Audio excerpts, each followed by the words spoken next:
Okay. Does being in an ashram help in terms of waking up sooner? I love this question. So firstly, of course, an ashram is an environment that's designed for helping somebody to focus on their spiritual growth. And, typically the environment is much more simplified and you get to do everything more with greater consciousness awareness. And you typically have more focus on practices. And so all that is designed to help. And I think it does help.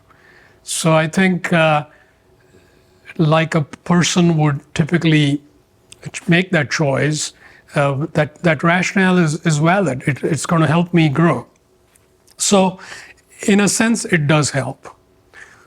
On the other hand, sometimes we have this more sort of idealistic expectation that the ashram is going to be so good, is going to help me focus so much, because otherwise I have to deal with all these complications in my day-to-day life, ranging from, renewing my car insurance and registration every year, and then dealing with work, dealing with family issues, all that stuff I don't have to deal with.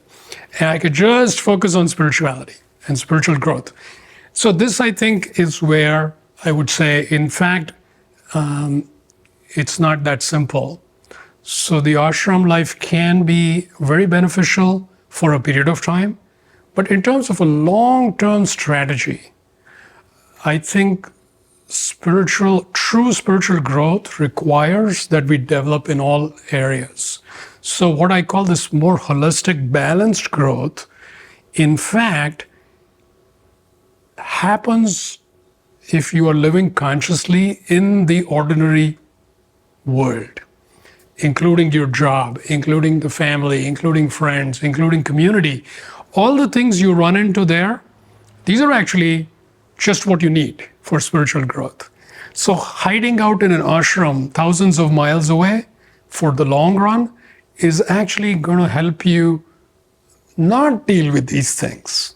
So you develop really well in a certain area when you're in the ashram. And that can actually go really well. But if you start thinking that's all there is to spiritual life, then you run into essentially issues with bypassing.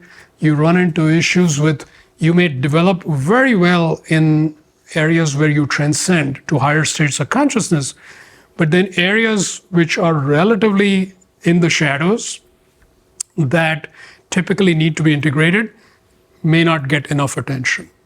So in fact, in the long run, I think if somebody lives the life of a householder, which means all the usual things, education, work, business, family, etc., these are actually very, very conducive for accelerated spiritual growth, actually.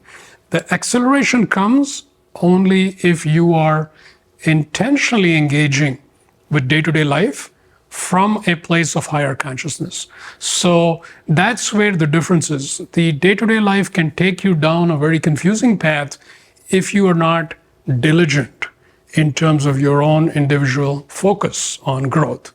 But if you are diligent, if you have discipline, then the world, as we ordinarily think of it as the outer world, has a lot to offer us. So I think in that sense, the ashram actually is not the optimal place for holistic, long-term, strategic development that will eventually lead to your awakening. When you choose light, life becomes increasingly joyful, purposeful, and inspired. I invite you to join me to explore the realms of light, the infinite possibilities that light offers.